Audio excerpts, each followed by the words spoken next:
ಅವರು ಸಾಮಾನ್ಯವಾಗಿ ಪ್ರೈವೇಟ್ ಮ್ಯಾನೇಜ್ಮೆಂಟ್ಗಳ ತರ ಚೌಕಾಸಿ ಮಾಡ್ತಾ ಇದ್ದಾರೆ. ನಾವು ಅದನ್ನು ಒಪ್ಪಲಿಲ್ಲ. ನೀವೇ ಬರ್ಕೊಟ್ಬಿಟ್ಟು ಇವಾಗ ಜನಗಳಿಗೆ ಈ ತರ ಲೆಟರ್ ಕೊಟ್ಬಿಟ್ಟು ಈಗ ನೀವು ಇಂಟರ್ಪ್ರಿಟೇಷನ್ ಬೇರೆ ತರ 1-3, 1-4, 26 ಅಂತೆಲ್ಲ ಹೇಳಿದ್ರೆ ಹೆಂಗೆ ಅಂದ್ರೆ 90,000 ಕೋಟಿ ರೂಪಾಯಿ ಸಾಲ ಇಟ್ಕೊಂಡಿರೋರೆ ಸುಮ್ಮನೆ ಇದ್ದಾರೆ. ಇವ್ರು ಯಾವ ಬ್ಯಾಂಕ್ ಅಲ್ಲೂ ಸಾಲ ಮಾಡಿ ಏನು ತಲೆ ಮೇಲೆ ಹೊತ್ಕೊಂಡಿಲ್ಲ. 4,000 ಕೋಟಿ ರೂಪಾಯಿ ಕೊಟ್ಬಿಟ್ರು ಅಂದ್ರೆ ಸಾಲನೇ ಇರೋದಿಲ್ಲ. ಸಾರಿಗೆ ನಿಗಮಗಳಿಗೆ ಹೋರಾಟ ಇಲ್ಲದೆ ನಮಗೆ ನ್ಯಾಯ ಸಿಗಲ್ಲ. ಒಂದ್ ಕಡೆಗೆ ತಗೊಂಡೋಗಿ ಕನ್ಸಿಲಿಯೇಷನ್ ಹಾಕ್ತಾರೆ, ಇನ್ನೊಂದ್ ಕಡೆಗೆ ಎಸ್ಮಾ ಹಾಕಿ ನೀವು ಸ್ಟ್ರೈಕ್ ಮಾಡಿದ್ರೆ ಜೈಲ್ಗೆ ಹಾಕ್ತಿವಿ ನಿಮ್ಮನ್ನ ಅಂತಾರೆ. ಇದನ್ನೆಲ್ಲ ಮಾತಾಡ್ಬೇಕು ವಿರೋಧ ಪಕ್ಷ. ಅವ್ರು ಅದನ್ನ ಮಾತಾಡದೆ ಬಡ ಜನರಿಗೆ ಕೊಡ್ತಕ್ಕಂತ ಗ್ಯಾರಂಟಿ ಯೋಜನೆಗಳ ಬಗ್ಗೆ ಟೀಕೆ ಮಾಡೋದನ್ನ ಖಂಡಿತ ನಾವು ಒಪ್ಲಿಕ್ಕೆ ಸಾಧ್ಯ ಇಲ್ಲ. ಸಾರಿಗೆ ನೌಕರರ ಬೇಡಿಕೆಗಳನ್ನು ಈಡೇರಿಸುವಂತಹ ನಿಟ್ಟಿನಲ್ಲಿ ಸರ್ಕಾರದೊಂದಿಗೆ ಈಗಾಗಲೇ ಜಂಟಿ ಕ್ರಿಯಾ ಸಮಿತಿ ಸಾಲು ಸಭೆಗಳನ್ನ ಮಾಡಿದೆ. ಆದ್ರೆ ಸರ್ಕಾರ ಯಾವುದೇ ದೃಢ ನಿರ್ಧಾರಗಳನ್ನು ಇದುವರೆಗೂ ಕೂಡ ತೆಗೆದುಕೊಂಡಿಲ್ಲ. ಹಾಗಾಗಿ ಜಂಟಿ ಕ್ರಿಯಾ ಸಮಿತಿಯಿಂದ ಹೈ ವೋಲ್ಟೇಜ್ ಸಭೆಯನ್ನು ಕೂಡ ಆಗಿರುವಂತದ್ದು. ಹಾಗಿದ್ರೆ ಸಭೆಯಲ್ಲಿ ಏನೆಲ್ಲ ಚರ್ಚೆಗಳಾಗಿದೆ, ಮುಂದಿನ ದಿನಗಳಲ್ಲಿ ಮುಷ್ಕರದ ಬಿಸಿಯನ್ನ ಸರ್ಕಾರಕ್ಕೆ ಮುಟ್ಟಿಸುವಂತಹ ನಿಟ್ಟಿನಲ್ಲಿ ಏನಾದರೂ ತೀರ್ಮಾನಗಳನ್ನು ತೆಗೆದುಕೊಂಡಿದ್ದಾರಾ? ಇದೆಲ್ಲದರ ಬಗ್ಗೆ ಮಾತನಾಡಲಿಕ್ಕೆ ಸ್ವತಃ ನಮ್ಮೊಂದಿಗೆ ಜಂಟಿ ಕ್ರಿಯಾ ಸಮಿತಿಯ ಹಿರಿಯ ನಿರ್ದೇಶಕರಾದಂತಹ ವಿಜಯ್ ಭಾಸ್ಕರ್ ಅವರು ನಮ್ಮೊಂದಿಗಿದ್ದಾರೆ. ಅವ್ರನ್ನ ನಾವು ಮಾತನಾಡಿಸ್ತಾ ಹೋಗೋಣ. ಸರ್, ಮೊನ್ನೆ ಜಂಟಿ ಕ್ರಿಯಾ ಸಮಿತಿಯಿಂದ ಒಂದಷ್ಟು ಸಭೆಗಳಾಗತ್ತ, ಹೈ ವೋಲ್ಟೇಜ್ ಸಭೆ ಆಗುತ್ತೆ. ಸಭೆಯಲ್ಲಿ ಏನೆಲ್ಲ ಚರ್ಚೆಗಳು ಆಯ್ತು ಅನ್ನುವಂಥದ್ದು ಬಹಳ ಮುಖ್ಯವಾದಂತಹ ವಿಚಾರ. ಈಗ ಮೊದಲನೇದಾಗಿ ನಾನು ನಿಮ್ಮ ಕರ್ನಾಟಕ ಟಿವಿಯ ಎಲ್ಲ ವೀಕ್ಷಕರಿಗೂ ಜಂಟಿ ಕ್ರಿಯಾ ಸಮಿತಿಯ ಪರವಾಗಿ KSRTC staff and workers federation ಪರವಾಗಿ ಶುಭಾಶಯಗಳನ್ನ ಕೊಡಲಿಕ್ಕೆ ಬಯಸ್ತೀನಿ.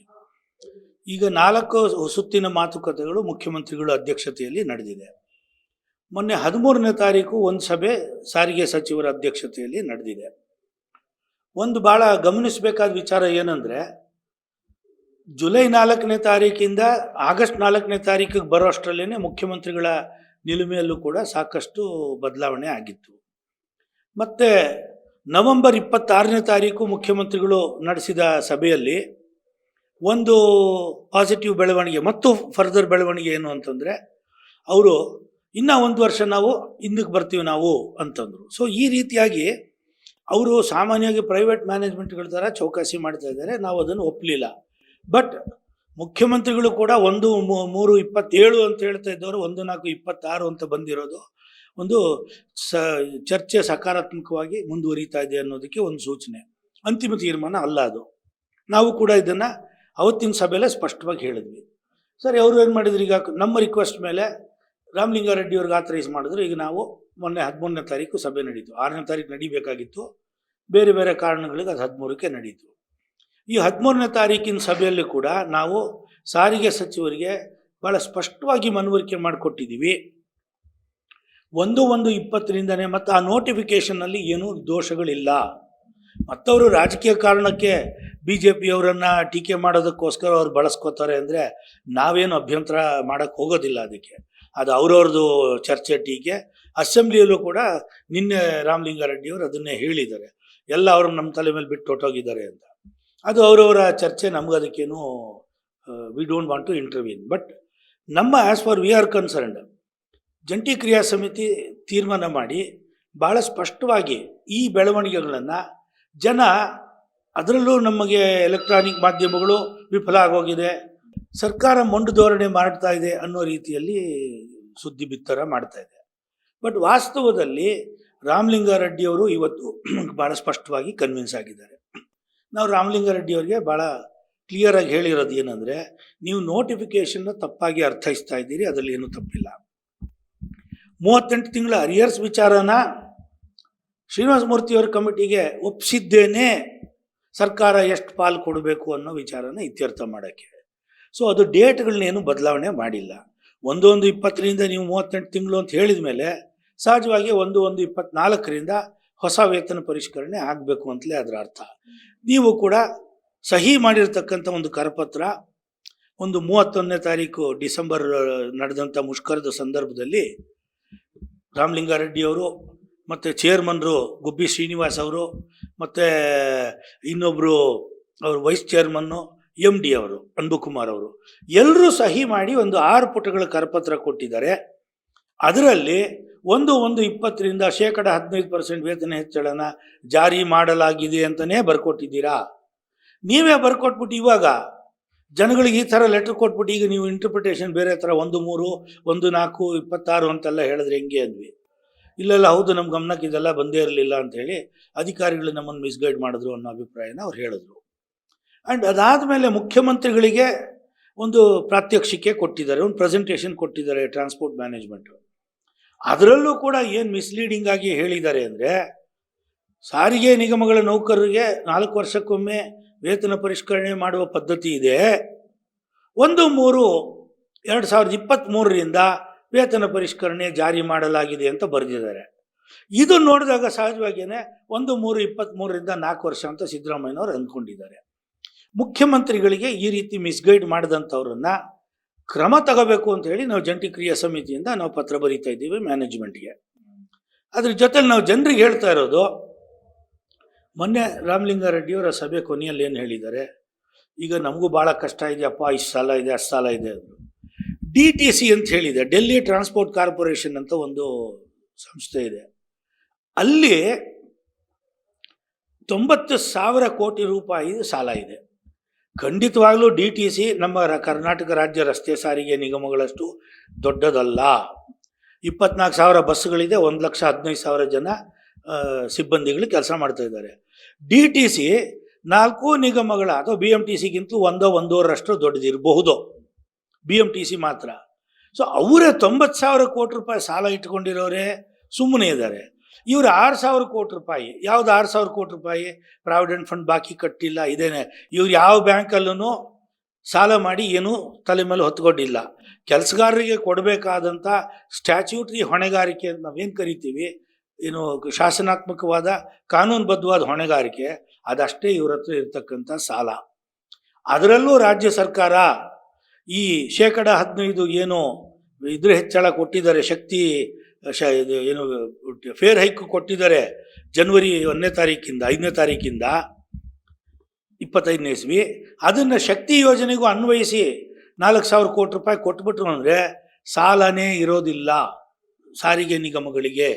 ನಾವು ಬೋನಸ್ಸು ಕೇಳ್ಬೋದು ಆವಾಗ. ಅದರಿಂದ ಇದೆಲ್ಲವನ್ನು ನಾವು ವಿವರಿಸಿ, ಏನೇ ಆದರೂ ಕೂಡ ಜನ ಏನು ಹೇಳ್ತಾ ಇದ್ದಾರೆ, ನಮ್ಗೆ ಹಲವಾರು ಜನ ಫೋನ್ ಮಾಡ್ತಾರೆ, 2012ರಲ್ಲಿ ನೋಡಿದ್ದೀವಿ, ಅವತ್ತು BJP ಸರ್ಕಾರ ಇತ್ತು, 16ರಲ್ಲಿ ಸಿದ್ದರಾಮಯ್ಯನವರೇ ಇದ್ದರು, ಸ್ಟ್ರೈಕ್ ಇಲ್ದಾರೆ ಇವ್ರು ಮಾಡಲ್ಲ, ಆದ್ದರಿಂದ ಸ್ಟ್ರೈಕ್ ಮಾಡಬೇಕು ಅನ್ನೋದು ಜನ ಮಾತಾಡ್ತಾ ಇದ್ದಾರೆ. ಸೊ ಅದರಿಂದ ನಾವು ಕೂಡ ಸ್ಪಷ್ಟವಾಗಿ ಅದೇ ಅಭಿಪ್ರಾಯ, ಜನ ಅಭಿಪ್ರಾಯ ಏನಿದೆ ಅದನ್ನೇ ರಿಫ್ಲೆಕ್ಟ್ ಮಾಡಿ ಜಂಟಿ ಕ್ರಿಯಾ ಸಮಿತಿ, ಹೋರಾಟ ಇಲ್ಲದೆ ನಮಗೆ ನ್ಯಾಯ ಸಿಗಲ್ಲ. ಒಂದು ಕಡೆಗೆ ತಗೊಂಡೋಗಿ ಕನ್ಸಿಲೇಷನ್ಗೆ ಹಾಕ್ತಾರೆ, ಕನ್ಸಿಲೇಷನ್ನಲ್ಲಿರೋವಾಗ ವಿಷಯನ ನೀವು ಸ್ಟ್ರೈಕ್ ಮಾಡೋಂಗಿಲ್ಲ ಪಬ್ಲಿಕ್ ಯುಟಿಲಿಟಿ ಸರ್ವೀಸು ಅಂತ. ಇನ್ನೊಂದು ಕಡೆಗೆ ಎಸ್ಮಾ ಹಾಕಿ ನೀವು ಸ್ಟ್ರೈಕ್ ಮಾಡಿದೆ ಜೈಲಿಗೆ ಹಾಕ್ತೀವಿ ನಿಮ್ಮನ್ನು ಅಂತಾರೆ.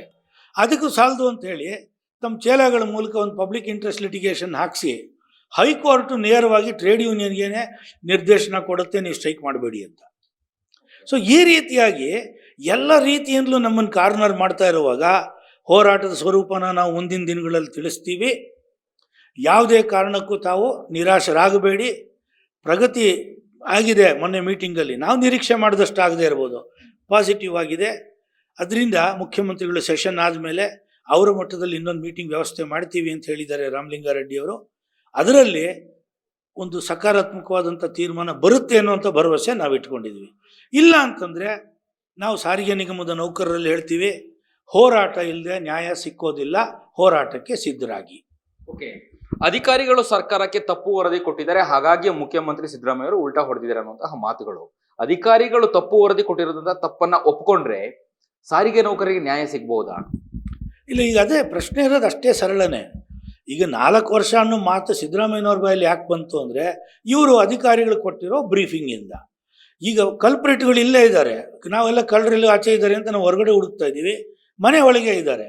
ಸೊ ಈ ಮಿಸ್ಚೀಫು ಟ್ರಾನ್ಸ್ಪೋರ್ಟ್ ಮಿನಿಸ್ಟ್ರಿಗೆ ಮನವರಿಕೆ ಆಗಿದೆ. ಸೊ ಅದರಿಂದ 38 ತಿಂಗಳ ವಿಷಯದಲ್ಲಿ ಸರ್ಕಾರ ಈಗ 14 ತಿಂಗಳದ್ದು ಕೊಡಕ್ಕೆ ಒಪ್ಪಿದ್ದಾರೆ. ಇನ್ನೊಂದು 10 ತಿಂಗಳದ್ದು ಕೊಟ್ಬಿಟ್ಟು ನಾವು, ಅಥವಾ 15 ತಿಂಗಳದ್ದು ಕೊಟ್ಬಿಟ್ಟು ನಾವು 2.5 ವರ್ಷದ ನಾವು ಕೊಡ್ತೀವಿ ಅಂತ ಹೇಳಿದ್ರೆ ಮಿಕ್ಕಿದ್ದನ್ನು ಸಾರಿಗೆ ನಿಗಮಗಳಿಗೆ ಕೊಡಲಿ ಅಂತ ನಾವು ಮೊದಲಿಂದ ಹೇಳ್ತಾ ಬಂದಿದ್ದೀವಿ.